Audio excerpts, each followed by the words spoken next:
Hello, boys and girls. Henry Finn here with Videography Academy, and we have a very special guest for today's podcast. Her name is Nicki Sun. She's an old friend of mine. She is a super awesome person, and she is very unique because she has experience being both talent in front of the camera and the technical and creative wizard behind the camera. So she shoots, edits, does everything, and is also very fun to talk to. So today we're going to talk with her about her life and get down into some of the stuff that she is working on and how she does it. So welcome. Thanks for coming, Nicki. Oh, thank you so much. I see that you threw my introduction right out the window and made your own, and I love that one even better. Yeah, I totally winged it too. That was just literally off the cuff. But I guess it works pretty well when we've been friends for a long time. So, I know it uh, works. So thank you for saying that stuff. It really means a lot to me. yeah, you're very talented. So, I guess even though I did do an intro, if we could just start off, if you could just explain to us a little bit more in depth about who you are, where you're from, what you do. Okay, well, my name is Nicki Sun. My last name carries a lot of weight because I feel like I have to be sunny all the time. Just kidding, I am most of the time. Yeah. I started in front of the camera all the way back in college at UC Davis, rebuilding the student television station there. When I joined, it was literally nobody was doing any stories, nobody was doing nothing. So behind, that's I feel like one of my most memorable legacies. I feel is like leaving somewhere and helping to build something at a college, and then leaving and seeing it flourish and be successful. And now it's funded by the school. Mm. So I mean, honestly, that's where I got my start, is doing reporting at a college station. After graduating, I realized I really wanted to do this on-camera reporting journalism work, but I knew that no one was going to hire a punk college kid right out of college. So I was like, what do I do? I have the skills. I can edit, I can shoot, I can interview. And also, what I really wanted to focus on is not so much news, because I don't like talking about sad stuff all the time, but information with entertainment, so infotainment. So I was like, why don't I just create my own channel and then also highlight voices that I don't hear often? Being Asian American and a woman, I don't see many Asian American entertainers getting their shine, or in a talk show format. Mm-hmm. Normally, a lot of people will uh, talk to them from behind the camera and ask them questions. But I'm like, well, if we want to see ourselves on the screen, we have to be on screen too. And since I wasn't seeing a platform like that, I decided to create my own. So that's kind of how I got my start on everything to the side. But along the way, I've landed some pretty awesome professional jobs in the traditional sense, working at Myx TV, Google, and currently at a performing arts center doing their digital and new media. So I'm currently in Los Angeles and making waves down here too. Nice. Yeah. So Nikki has created her own show called Now You Know. She's interviewed people like the beauty guru Michelle Phan, Jeremy Lin, the basketball player.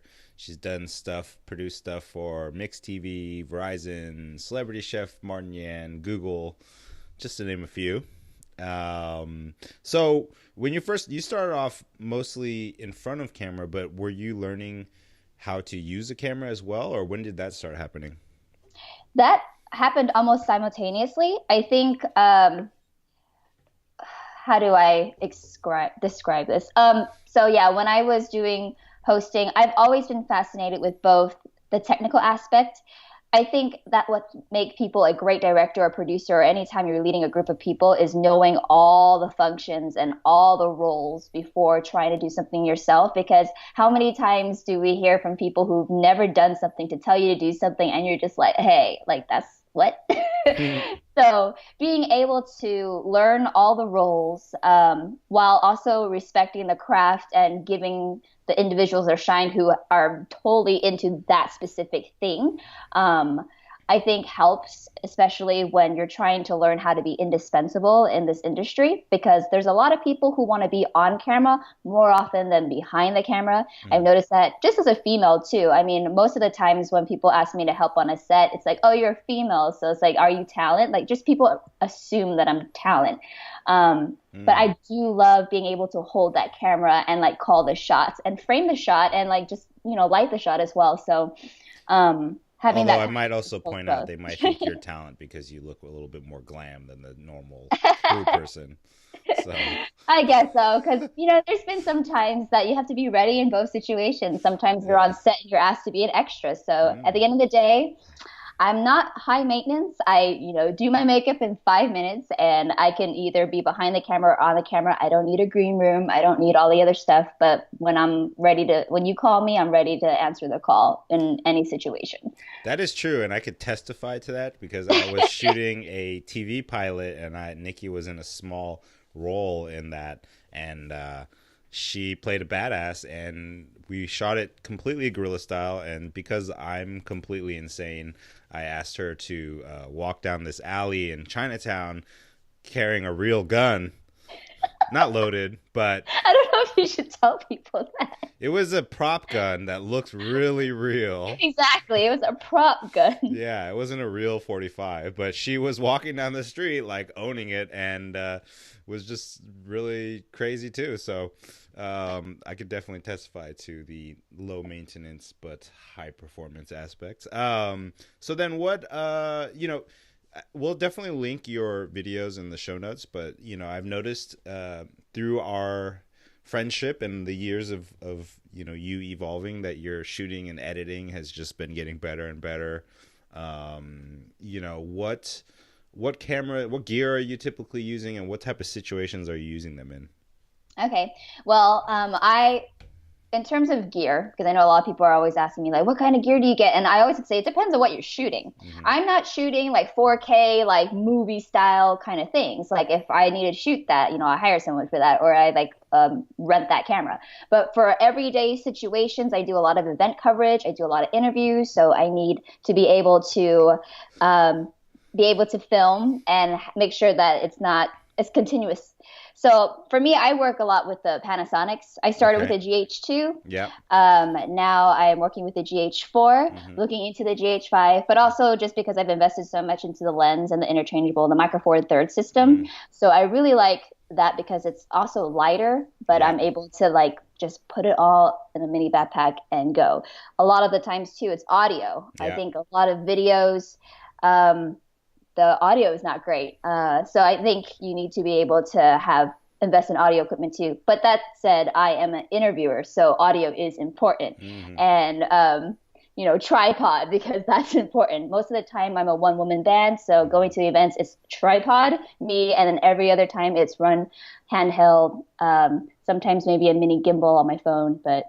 Are Um, you so you have what kind of audio gear are you using though when you're interviewing people? So I started off with the Zoom because it has two XLR inputs, so it allows me to actually have some really high quality microphone situations in there. But now I'm working with the Tascam DR10L because it's this little mini thing right here. Um, but it's so tiny, one of the smallest. And I think that's for me when I'm doing everything by myself. Like I'm 5'3" and like 115 pounds. Hmm. And for me, being able to go and not have to worry about carrying bags with me, because I also have to worry about being in front. Hmm. So it's like throw the bag on the floor, set it up, and Hmm. have the lightest equipment possible. Hmm. So right now, honestly, Tascam DR10L, GH4, tripod, couple of lenses. I use the most light ones. Sometimes even a zoom lens I feel like would be great because then I don't have to keep Sure. changing out the lens. So that's Wait, that's my typical setup. so when you're standing next to somebody interviewing them, you're not holding a stick mic. You're just using your lav, Now I am. and you just stand I close to them, have or two. No, I have oh, two. you hook them both. Okay, so you do it all Wait, pro style. Yeah. So then it doesn't have to worry in situations. I don't have to be attached to my camera. Sometimes when I first started out, I realized that my or my extension cable was like 3 feet. So I was like, we can't go that far. But I've been in that situation before. yeah, so I don't want to ever be in that situation. So especially in event, it's a lot of, you never know what the sound or lighting situation is going to be. It's convention, so usually a lot of people are talking. So if I'm up for it, then I'll bring my XLR and handheld mic. But if I just want to run and gun and not sure if I'm interviewing anybody, then I'll always have like a lav in my backpack. I see. And then, so the Zoom, you just put it in on the ground, or you just put it? Usually, actually, this is where it gets interesting for you fellow hosts and camera people. Wear big pockets. I know it's not attractive to rock a fanny pack, but hey, that's not going to be in the shot. It's business on the top, and you can wear whatever the heck you want on the bottom. On the top and granny on the bottom. Yeah, it's really hard to find like there needs to be a clothing line. I should do it myself, but a clothing line for women in the field who need like more pockets on the bottom. Like sometimes I feel like I have to shop in the men's department and the sweatpants just because their pockets are big. I mean, this is my Zoom. This is huge compared to like this one. So they're coming out with a new recording product with XLRs that's the size of your Tascam. You saw that, right? Well, maybe that's going to be a game changer. Yeah, you should. Also, shout out to Tascam. Nikki is actually a official spokesperson for them. She's on their posters and stuff, so she gets free Tascam gear. So Tascam, if you're listening, I don't look like Nikki, but I am on camera now. So if you want to send me some gear, I wouldn't say official spokesperson. Okay. I will have to say for those though who are wondering, there's a lot of influencer marketing and blogging stuff nowadays. I'm not a vlogger for one, and I'm not an influencer whatsoever. But for some awesome reason, I posted a picture using their gear, and their director of marketing reached out, and we just connected, and we've been friends since, and we've been just trying to help each other out. So I'm like, hey, you got awesome gear, and when I use How did he find you? On Facebook. Oh, wow. So cool. I do a test market. I post like a photo of it on Instagram, Twitter, and Facebook. And out of all platforms, I heard back on my so you tag them? I tagged them, yeah. Oh, you were being clever. So there's a lot that people could learn from Nikki. She's definitely a hard worker and a hustler. So I should just start tagging Dunkin' Donuts and Krispy Kreme, because I would like some freebies there. No, that doesn't go with my New Year's resolution. So, but so then, what tips do you have for people who are starting out in terms of, just having maybe minimal gear, and trying to go out and make things happen for themselves when they go to events? Like, how do you approach getting interviews or, talking to people? What is your game plan actually when you get into like a convention, let's say? Okay. Well, first things first, to your first question, my advice would just do it. You see bloggers like Ryan Higa that had webcam quality, but he just did it. He's like one of the biggest YouTubers right now with over, 10 million subscribers. I could be totally elaborating, but he's huge. Yeah. And I think I would have wanted that advice for me starting out. I have an issue being a perfectionist. So it's like, if I have this idea, I'm like, oh, but I can't really do that until I get this gear. Or, oh, shoot, like this new camera came out. I can't really do that. I got to save up, and I can't do that until I get this. Or there's always going to be an excuse or situation where you feel like you're going to have to make for yourself. And honestly, just do it. Because when you look back at your portfolio, the people who join you on your journey, they kind of see how you evolve and grow and see where you're going. And also in the social media, and I would say with anybody just putting anything out there like fake news, ultimately as a journalist, since I come from a reporting background and a journalist background, it's still very, very important to fact check everything. Especially with fake news and everything, like their journalistic integrity is still key, no matter what. Even more important nowadays. Yeah, exactly. And, even when you share things, I recommend like reading it first to see if it's not something reported by The Onion before you pass it around as real, because I think a lot of us get really culturally sensitive, and all this racist hatred happens because we put stuff out there that are not true. Mm. So if you are going to be trying to do something like I'm doing in terms of hosting and interviewing, yeah, that's my other advice too, beyond just doing it, is doing it right and with integrity.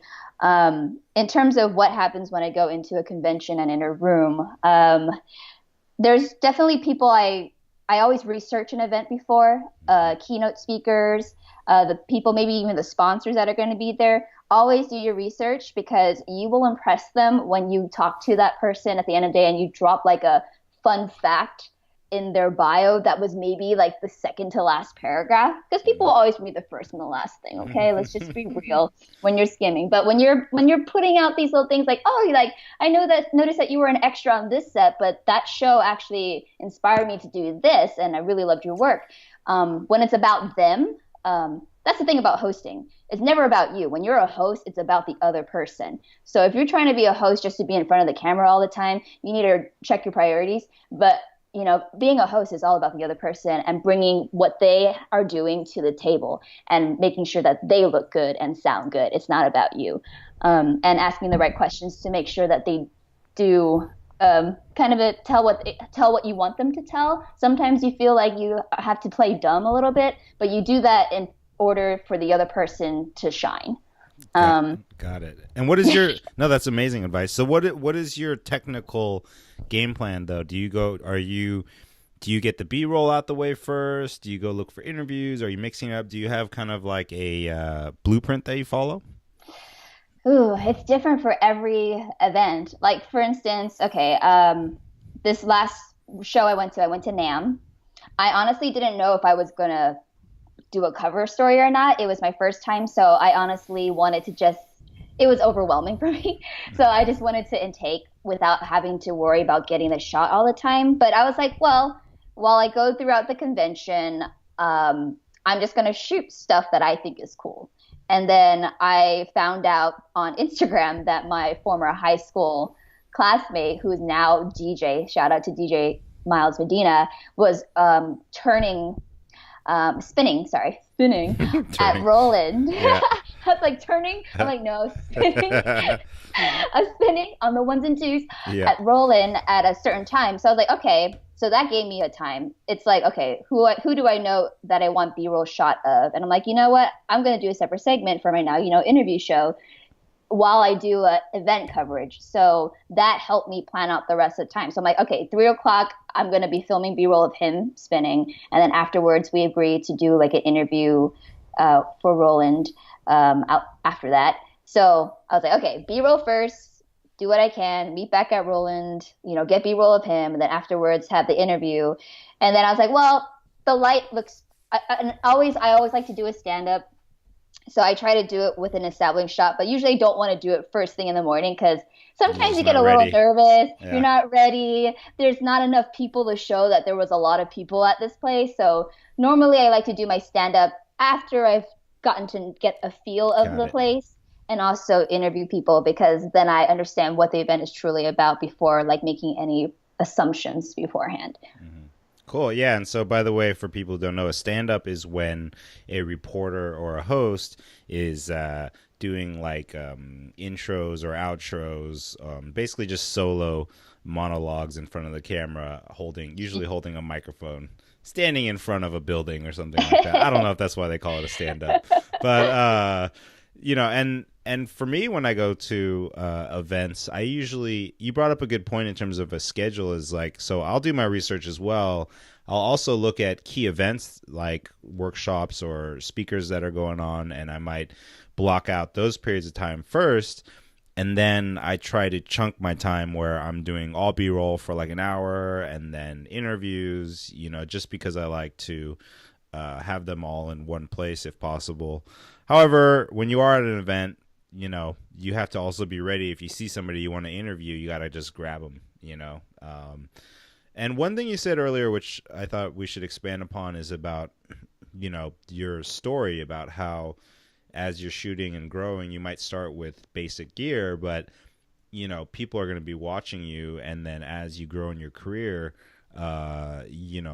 people are going to support you.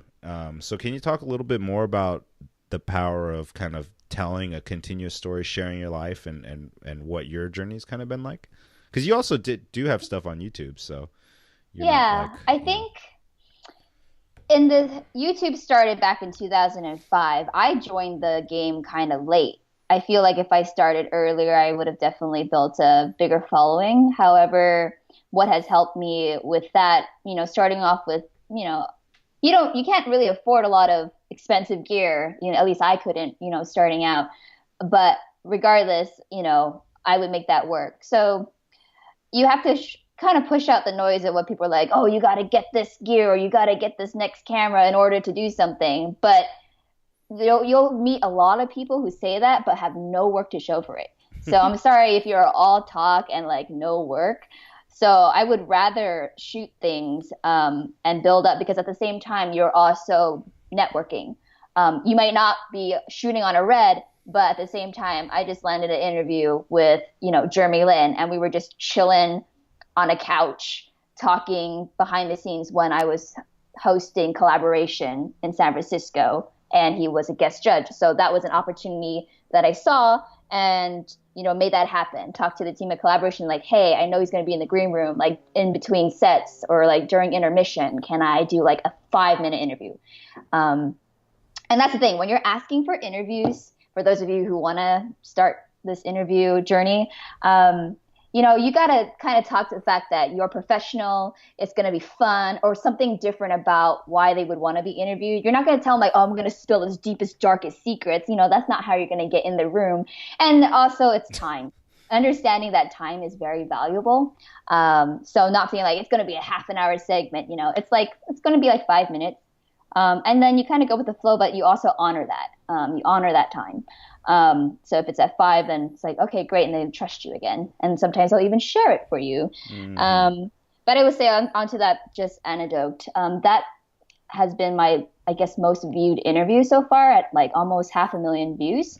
And like I said, it wasn't like something like I had to totally, prepare for or like get expensive equipment for.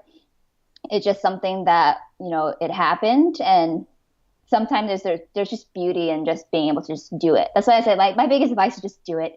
And when you're editing, for me, like when I interview people, I don't like to edit so much because I feel like that's what news does. They edit to the most critical or the most like damaging note about you. And I'm like, there's so much more to a person. Like, people are 3-dimensional. We're all 3-dimensional human beings. And whether it's the little quirks that people are watching an interview for, or something that they didn't know about that person, or their goofy side, excuse me. I think that's what my interviews exist to do. So cool. I don't know if I got off tangent there. I forgot what we were talking about. No, that's good. So, well, I was talking about how you're sharing your story and letting the story evolve on screen has kind of affected your career or your potential. Were you nervous in the beginning? Oh, you already did it in college. I guess a better question is like, what advice would you have for people who would be nervous asking for an interview or interviewing somebody that they look up to, or an influencer or something like that? What tips can you give to break the ice? First of all, they are a human being just like you. That means they fart and poo when you aren't looking. I do that all the time. So yes, you're all human. And there's beauty in vulnerability. Okay. But that's the one thing. It's just, I never put the people I interview on a pedestal. Like I think what happened is I never wanted to meet someone I truly admired as a fangirl, like I always wanted to meet them as equals, because then I know that relationship can continue further. If I was just person who just existed as a fan, crazy fan with everything elsewhere, like you would have one interaction that would make your life and that'd be awesome. That's cool. But for me in my professional careers, like I always wanted to meet people at a certain level. And how do I do that? Well, if I have a purpose to talk to that person, better. So being a host in an interview has given me the power to be like, hey, I have a show, would love to feature you. Would you be able to help a sister out? And we can both, I would like to support you in your journey, but can I get that on camera? Because I think what you have to say can inspire a lot of people. And most of the time I've honestly, all these interviews I ever got was because I asked. Hmm. Like there was no connection, or maybe there was eventually, but just asking, honestly, like has been the biggest thing. Like the worst that someone can say is no, No. right? So it's like, other than that, you would never know. So you should ask. So always ask, realize that they're a human, and then kind of also have a purpose of why you want to interview them too. Like my platform, I focus primarily on Asian American aspiring artists, up and coming musicians, independent scenes, because they're those very talented people that don't get enough shine. Hmm. So interviewing Kanye West would be like cool, but it's like he gets interviewed so many times. Like there's like millions of interviews with him. So I think reaching out to the people and knowing your audience of what your channel exists to do helps too. So for me, it's like rooting for the underdog, being with someone's journey since day one. I mean, it means a lot to them as well. So I think they'd be more willing to help share and tweet the interview that you did to their followers and also give you exposure at the same time. So I think that's why my show has still gotten views even though it's been years since my first interview. I'm like, how am I still getting like interview hits or views on this? Is because people are a fan of people and they're going to want to watch like any interview with them. So Yeah, that's all good stuff. And just to help people kind of understand more of, the context, I think, first of all, creating a platform, whether it's an idea for a show or a YouTube channel or a blog, for me has been immensely helpful in reaching out to people because, like Nikki said, when you reach out to somebody as a fan, like, first of all, they're never going to respond to you. If you're like, oh, I love you so much, will you meet me up for coffee? Like, that's not going to happen. So, you have to remember that you have to always make it about them. How can you add value to their lives, aka promote what they're doing or give them an opportunity to speak about something they care about, and bring that angle to it. So when you approach somebody, you're requesting an interview because you're going to help them in XYZ manner, or you're going to talk about this or that. And for me personally, I've used that tactic to get into the room and get into a lot of events that I might have not have been able to by just saying, oh, I have this website or I got this project. I've even done documentaries and things, that I've pitched, and it's gotten me free passes into events, conventions. It's gotten me interviews, and then definitely don't forget about the little people in terms of like the micro influencers or people that are just starting out. A lot of my best relationships have been people who I met when they were in the kind of early stage of their career, and showing them love and supporting them. They never forget that. And then as they become more successful, all of a sudden my opportunities have increased with them. So, I think that's all really good advice. And then what about, like what other types of things are you shooting besides or producing? I mean, you've done quite a bit of stuff. So aside from the one woman band hosting and shooting, what else are you doing involved in video production? So now I'm starting to build a media portfolio that has nothing to do with hosting, but utilizing my experience in that and guiding people on being on camera hosts as well, or presenting their company. So I'll do brand videos. I worked recently with Cali Active, which is this awesome female empowerment. They make fight gear for women and men, but it's beyond the pink and purple boxing gloves that you only get. Like her designs are dope. So shout out to Angie Singh. But I recently did a brand video for her in which, it's all about her. She's never done like an on-camera video before. So being able to make that person feel comfortable so their brand shines, their voice shines, and obviously editing it to perfection and getting B-roll for that. Currently, I work full-time at a performing arts center. So I actually work both in behind the scenes and in front of the scenes in terms of being the person that directs and produces content for about 50 artists a year. So, we have a huge live entertainment platform with 1,700 seat theater. We have a lot of artists that come in and we need to sell the show. So now it's combining my videography skills and being able to, and my producing skills as a showrunner and a show producer, and being able to work with artists over email to direct them with the content that I want. Because most of the times they won't be able to be in the venue until that day. So, promoting them that day doesn't help for ticket sales.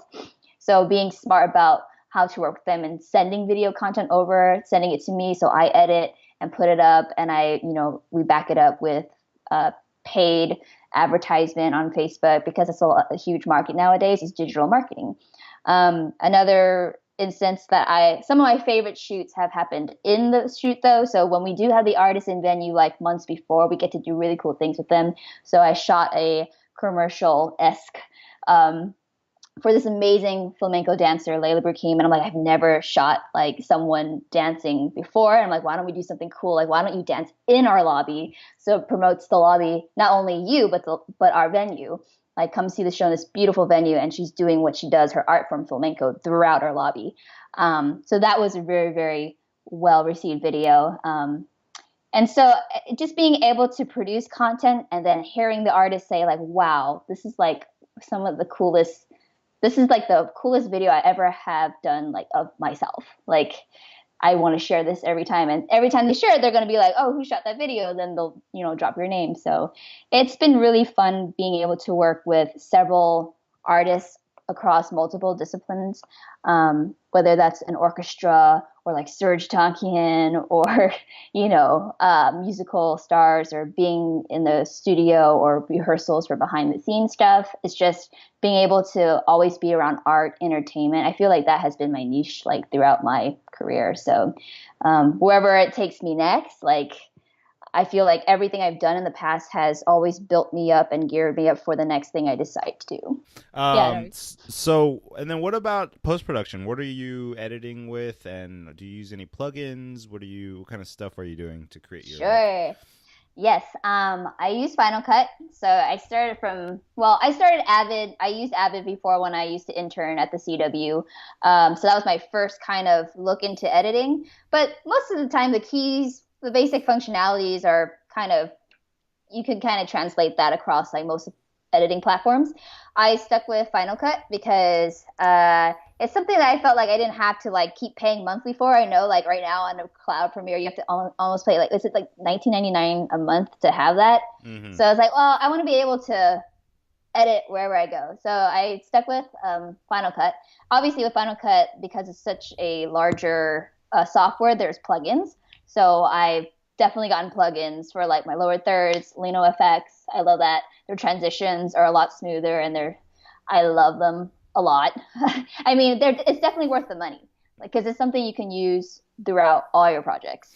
Mm-hmm. In terms of audio, because when you're editing video, you kind of have to edit to music. Getting little sound packs. And for me, when I interview musicians, I ask them on the spot, like, hey, can I use your music? Like, if you're an indie artist, like, can I use this part of your song in this? And I'll totally credit you. Yeah. So that's another way of getting audio as well. And then, I think that's basically it. I mean, like, I'm pretty simple when it comes to that, but it's like utilizing your timeline well, I think. And especially in the social media age, like when I make one video, you're not just making one video, you're like converting and exporting to like multiple formats. So it's like a vertical for your Instagram stories to make sure it's under 1 minute for Instagram. Mm-hmm. It has to be an MP4, not .move, because Instagram doesn't host .moves. So it's become a longer editing process now that social media is involved. Yeah. So yeah, it's not just one video. It's like at least 5. Got it. And then where are you learning? What resources do you use to keep improving and kind of building on your skills? That's interesting. I feel like I follow a lot of blogs, like shout out to Cheesy Cam, shout out to everybody I ever worked with at Myx TV, like John Santos, Roland Posadas. just being around people who are constantly doing it. But I'm also a part of a Facebook group for GH4 users, and there's like 18,000 of us in there. And so we're encouraged to post, what we're working on next, or things that we can help each other out, like suggestions for like what lens works. And it's really nice to find a group of people that, you vibe with. It's definitely very interesting though, because I do feel like I'm one of the few females that are usually in these groups. So sometimes when I post, I have to kind of ignore the comments that, oh, there's a female here versus like dope work. So for me, it's been interesting. Sometimes I feel like I should just change my name to Nick when I go in these like groups. But I mean, like at the end of the day, I know I'm a female, but I know what I'm capable of, and I feel dope too. So and I know I make and I know I make dope shit. So so I have nothing to fear when I post in that group, and just being a female adds another like feather to my cap, and being able to pioneer a path for women where they can feel comfortable to do this too. That's great. And then so actually, I guess for women who are thinking of doing something like this, our female listeners, I don't know what our demographics are broken down to yet. I'm sure it's a lot more guys, but there are some females listening, and there will be more and more. So what advice would you give to them in terms of getting started and kind of building their career as opposed to getting distracted by the challenges or the unfair aspects of being a woman in the industry? Well, first off, I'm going to be really real here, ladies. When you're working with somebody, and if you're doing hosting work, and you're creating things, if you're doing on-camera stuff, I'm speaking to the on-camera part now. When you're working with fellas out there, make sure that there's like no relationship goals that are not being projected at that time, because when that happens, it makes it really difficult to continue going on and like with your show, what you've been producing. I mean, people catch feelings really easy, especially if you are editing for hours. Like I've edited to 6 a.m. before with, people in the room, and most of the time it's a dude. So you have to be really careful who that person is going to be around you if they want something more from you, because at the end of the day, like I know I just want to work. And so I say, I'm just being really real, because it's happened several times where it's like, oh, you like me now. Sorry, we can't work together anymore. Like, I just want to be really professional about this. And to that note, it has made me learn the behind the scenes stuff because of that. I'm like, sorry, like I just shot this great segment with you, but you're no longer working on this project because of feelings, So instead of the project dying, girl, you got to learn how to do the editing and shooting, do it yourself. Then you have nobody to ever say that they can't take that away from you. Or like you got there because you slept your way to the top. I mean, you get those comments regardless, but only you will know that where you've gotten because of just the hard work that you've done. So those comments, I mean, anytime I would interview a guy on camera, you should see the comments. It's like, oh, they probably banged afterwards or like whatever. And I'm just like, so you have to kind of have to brush that off, because that's not you. You know that. And people on YouTube are trolls. Not everybody. Sometimes you meet some awesome people, but yeah, just doing that, like learn how to be indispensable, learn both sides. So when people just, peg you for talent, you can say, actually, no, I can edit, I can shoot, I can be a PA, I can be your assistant camera person. Like, offer more than just a pretty face is what I have to say. And that's the thing. Growing up, I was a tomboy, so it's always been easy for me to do stuff because I didn't really care how I looked. So I think that's why it surprised people when it was like, oh, you want to be a host? Yeah. This was like back in, I had my hair short, all that stuff. So I've definitely developed over time, but being able to not give a crap what I look like before has really helped me skyrocket into my career now. So I'm like, I wouldn't take anything back. Probably would have had an easier time getting a start if I actually cared about how I presented myself to the world. But again, what you put out is what you get back. So if you want to be on camera, I would also recommend learning how to do the behind the scenes stuff too.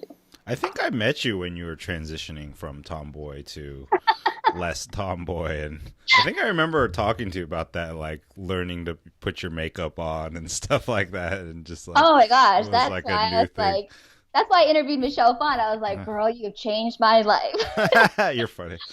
But it's also my friend in college because I went to my first winter formal in college, and my friend Kim, I love you, Kim. We were both RAs together, but she's like, "Can I do your makeup for the formal?" Because I never did my makeup. And I was like, "Okay." And then she got me to understand, the basics of it, especially when you're on camera. Like what I've learned is the best thing for ladies and gents. Translucent powder is there's no color in it, but it keeps down the shine. That's So funny. if you're like, I always bring a little thing of translucent powder in my little Mm, camera kit because men and women both need a little yeah. pat. Paper towels don't do nothing. So bring a little translucent powder so you can help your subjects look really good and light. Word. And to keep going on the real tip on the from the guy's side, I've definitely seen and experienced, everything. If you're working with a girl that is like super talented and good looking and nice and all that stuff, you can catch feelings. It could be like a natural thing that happens inside of you, whether you plan it or not.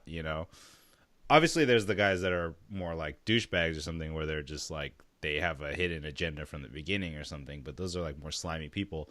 But for everybody else, it could just happen without you even wanting it to. And what I learned is that number one, if a girl likes you, she'll probably let you know. But then there's a lot of guys who are also clueless and can't tell, who mistake a girl being nice Yeah. with being interested in them. So what I learned is that, you know, you'll have a longer career. Because I never wanted to be one of those directors that was like, you know, known for hitting on girls or something like that. So what I learned is that it's better to assume that you're going to be friends with somebody, and it'll create a longer career for you because you'll be able to keep working with them, like you were saying, and it builds a bigger network for you. Yeah. So I just learned to assume that nobody likes me, and that just makes my life so much easier. I do that too. When I'm on set, I'm just like, I'm just here to do my craft. I just, with the whole Time's Up movement, Harvey Weinstein's, it's even more important to the guys out there not to be an asshole. Okay. Definitely. Yeah. And I think at the end of the day, I, as a woman, am more flattered when someone compliments me for my craft For and sure. ability Yeah. versus my looks. I'm like, oh, you're pretty. I'm like, that's cool, but that doesn't say anything about me. But like, oh, she's a really talented actor, or she's really, good with like being able to do just a one-time stand-up. Like or she's really good on the camera and she can, focus. Just stuff about the craft more than anything else that. But I feel like that's just, and also like when you're on productions with a lot of guys, like they tend to do a lot of guy talk where they talk about other girls and all that stuff. Like, don't keep that to a minimum. Like, Yeah. Keep it to a especially minimum. if you're crushing on someone too, guys. I don't know why you do this, but you always talk about other women in front of women, and it's just like Weird. we are observing you in this situation of how you would talk about me if I wasn't in the room. So it's like, be careful, Yeah, you no, know. I agree. I Watch. mean, um, and then even like if you do, I guess if you did catch feelings or something, uh, just let it pass if you can. Just there's definitely sometimes early attractions that happen, and then the more that you just like work together, then the less that you feel it. And I think the key is to prioritize. If it's a business relationship, prioritize it as business. You know, and what if though, like some for women, I guess, if a guy was kind of like uh riding the line, so to speak, where you're not sure if they're interested or not, but they kind of are acting like it. Like, what kind of hints or clues do you give so that you can give them a chance to back off before it gets awkward? I don't know. It's just a fine line. I feel like as I get older, like I'm allergic to bullshit. So I think if, at the end of the day, if you are, catching feelings and stuff, it's almost about just be direct. Like this whole passive aggressiveness, is Mm, like very interesting. And I feel like a lot of folks in like the videography world, like we get the stereotype of we're a little bit more nerdy and tech and a little shy. But I think there's in terms of how to explain that, it really depends. Like if you're on that project and you just met, and you'll know if they will be like, well, I hope to work on another project with you, or we'll see if it's outside of this project. But I guess for me, it's important that when I'm on a set and I know I was hired to do this thing, and if you're getting in the way of me doing this thing to land my next gig, that's a problem. If you want to take it outside of the project, outside of these 14-hour days, and like actually take me out to dinner to really get to know me, I would appreciate that a lot more. But don't get in the way of me doing my job on set. hmm But I don't know. That's just me being me, and I could be a hard ass. But at the end of the day, that's how you also don't get stereotyped as a woman who just is on set because some guy is crushing on her. And that's the other kind of point of view that I don't want when I'm working on a set. So I really do try to keep it very professional. I don't date coworkers. So if we're working on a project, you're a coworker, guess what? So, unless you're freelance and we're like, taking it elsewhere. But You know what? I mean, That is a good point. There has been girls I've met where I was like, I can't work with them because I like them. So I'm going to ask them out first. And then, to separate the fact that, starting a relationship with somebody on the guise of being under business purposes when it's not is like the worst thing you could possibly do. So just be clear and honest. I love how you were like, people always want to interview me about dating stuff, and I was like, we're not going to talk about dating stuff, and then all of a sudden we're talking I about was dating just gonna stuff. say that. I was like, when did this become a dating show? But I Yeah, think what the topic that's is a really very important, important topic, actually. though. Yeah, It's the a very important female topic, though. I will male say, dynamics, especially in this especially video guys are. Let's face it, we don't have a lot of experience in that world, so it is confusing. So sometimes you got to crash and burn a couple of times before you learn the proper way to deal with your own feelings. But so we're actually out of time, but I guess last, if you could just let us know where to follow you, and where how people can get in contact with you if they want to hire you for brand videos or whatever it is. Yeah, so definitely check out my website, and keep in mind my name is spelled Nicki, Nicki, just like Nicki Minaj. If you spell it with two K's, you go to an adult site, and that's not me. So Nicki Sun, Sun, like the sun in the sky, NickiSun.com. You can find me on Facebook, Nicki Sun Media, and everything else at Nicki Sun, Twitter, Instagram, Facebook. So I hope you keep in touch. I also have a YouTube channel, so if you want to see just strictly videos, you can go to youtube.com/Nicki Sun. Got it. And definitely only message her if it's a legitimate business inquiry. And it all starts with a conversation, so I welcome all conversation. You're hilarious. All right. Thank you so much for your time, Nicki. Thanks for watching. Click on the subscribe button below and check us out at videographyacademy.com, where we're going to share with you the latest and greatest news, tips, and tricks to supercharge your videography business and make a lot of money. And also do what you love.